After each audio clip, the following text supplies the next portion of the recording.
ajili ya kuja kusoma maisha ya marehemu. Sisi ni watoto wa Bolambo. Katika zile nyumba 3 za Bolambo ambapo kuna Msango, kuna Mbongwe, alafu kuna Mwenda. Kwa hiyo mimi nilosimama hapa ni katika ile nyumba ya 3 ya Mwenda.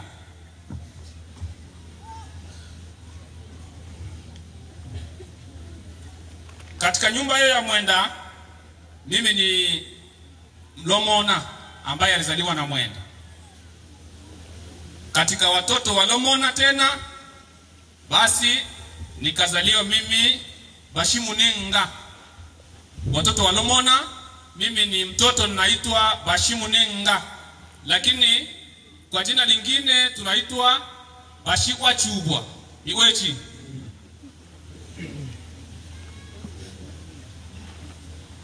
Katika watoto wa Bachubwa mimi naitwa Mwesa, mtoto wa Bachubwa. Yani mimi ni Mwesa au Bashimwesa. Hivyo basi naingia kwenye hotuba rasmi ya ndugu yetu na mpendwa wetu. Nimesimama kwa huzuni na majonzi makubwa, lakini sina jinsi. Imenibidi nisimame kwa ajili ya kuzungumza risala ya mwanangu. Kijana huyu alitambulika kwa majina yafuatayo: Bobasha Joseph Kitambala, lakini kwa jina maarufu Boban. Jina la baba Joseph Kitambala Mwesa. Jina la mama Rosa Kamulete. Huyu ni wa jamaa ya Bashinyendo ya Buchuma. Kule kwetu wanaitwa tena Bashiuma. Boban alizaliwa pa Kazimia kule Kongo. Ilikuwa tarehe 1 mwezi wa 10 1985 au 85. Elimu. Alianza shule la msingi pa Epe Dine Ubwari. Akasoma darasa la kwanza mpaka la pili. Baada ya hapo tulikimbia vita, tukaja kambini, akaendelea na shule. Akaanza kusoma darasa la 3 mpaka la 6 kwenye shule la msingi Mapendo, Epe Mapendo hapa juu. Baada ya kumaliza shule ya msingi alienda sekondari. Akasoma Amitie, lakini hakuendelea sana. Alifika kwenye viwango fulani, akaingia kwenye maisha ya utafutaji,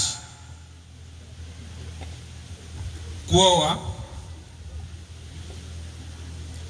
Mwanetu Boban alioa wanawake wawili, ambayo mmoja anaitwa kwa jina la Feza Kaskile. Huyu ni wa jamaa ya Bashikwa Chubwa, nyumba ya Mstole. Alizaa naye watoto wawili, wa kiume mmoja na wa kike mmoja. Baada ya hapo waliweza kutengana. Alikaa muda, akaona vema atafute mke mwingine. Akaoa mke mwingine aliyeitwa kwa jina la Marie Uchudi. Huyu alibahatika pia kuzaa naye watoto wawili ambao wote ni wa kike. Hivyo basi Boban katika maisha yake kwenye upande wa kuzaa alizaa watoto 5. Naomba unielewe. Naweza kuhesabu ukasema wawili afu kafikiri mimi nimekosea. Katika maisha yake kwenye kuzaa amezaa watoto 5 ambao kati yao 5 kuna mmoja wa kiume na wanawake watoto 4, na wote wako hai, hakuna aliyefariki.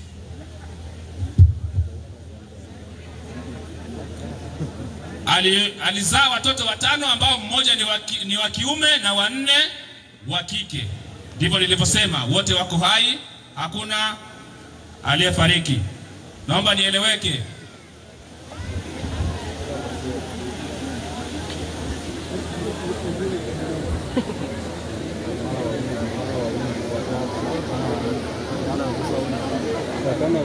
Kazi.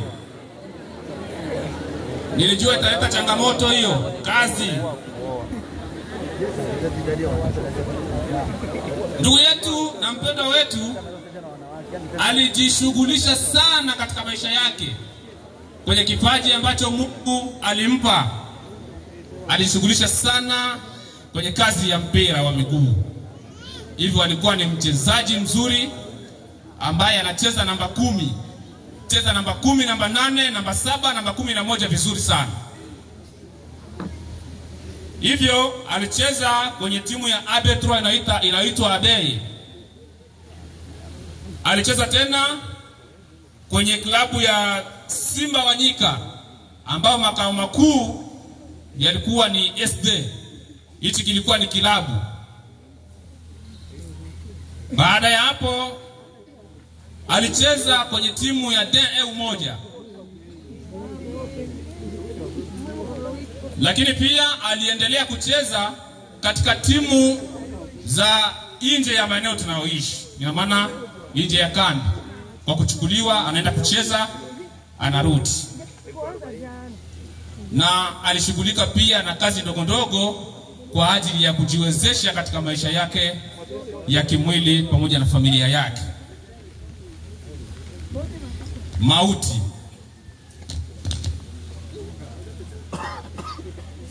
Ndugu yetu alikutwa na mauti usiku wa kuamkia jana, siku ya Jumanne ambayo ilikuwa ni tarehe 18.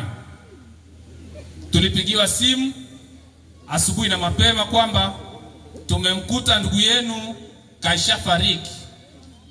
Basi ilitubidi tuje. Kweli tulimkuta ndugu kashaaga maisha kwenye kitanda.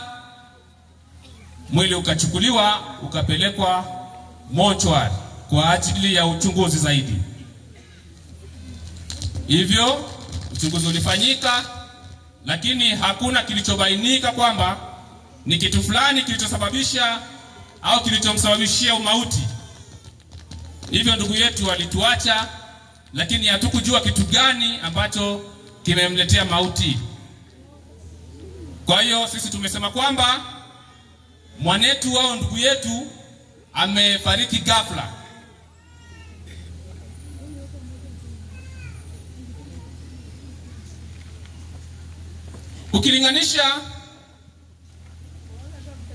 Ukilinganisha mwaka alozaliwa tarehe 1 mwezi wa 10 1985 na leo tunaposema tarehe 19 mwezi wa 11 2025, unakuta Boban kaishi miaka 40.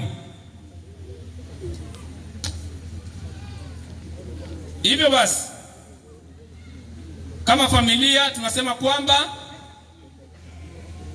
tutaenda kumsindikiza ndugu yetu katika nyumba yake ya milele, na tutakotoka huko sote tufikie mahali hapa, lakini kijiji kina nafasi yake. Tutasikiliza watakavyosema. Baada watakavyosema kijiji kama kitaruhusu kurudi hapa, lakini sisi tumesema turudi hapa, lakini hatuna chochote kama familia. Hivyo turudi hapa, na baada ya kukaa hapa tutakaa kwa muda mpaka hiyo saa 12 jioni. Baada ya saa 12 jioni kuelekea saa 1, wote tutatandua mikeka yetu na turubali. Tutahamisha msiba wetu na kuupeleka kwenye kijiji cha RD. Ni pale barabarani tu, tutakuwepo pale. Kwa hiyo ndugu, rafiki na wengine ambao hawako hapa, mtawaambia kwamba msiba umehamishwa kuanzia siku ya leo. Tutakuwa pale RD. Hivyo RD tutalala leo, tutakuwa kesho mpaka siku yake ya Jumapili. Tunawalikeni wote tukutane pale, ili angalau tupate yale maji yatakayopatikana wote kwa pamoja. Hivyo nisiwe na mengi sana, kwa sababu kuna wengine ambao watakuja kuzungumza baada yangu. Niseme kwa mdomo wa familia, tunawashukuru sana ndugu, jamaa na marafiki ambao mmetoka sehemu mbalimbali kwa ajili ya msiba huu. Kweli hatuna kile tunachoweza kuwalipeni, lakini Baba wa mbinguni anawaoneni mlivyoacha kazi zenu na shughuli zenu mbalimbali kwa ajili ya kuja kulia pamoja na sisi. Hivyo basi, Mungu awabariki na awafungulie milango ya baraka katika familia zenu. Na mwisho kabisa, niende kushukuru pia kanisa kwa wito ambao walikuwa nao. Wamesikia taarifa na moja kwa moja wakainuka. Hapa kuwa na swali wala nini. Walijua kwamba ni mtu ambao walikuwa wanashiriki naye, basi wakaja kutusaidia. Kwa hiyo Mungu awabariki sana katika huduma zenu, na Bwana atubariki wote. Amina.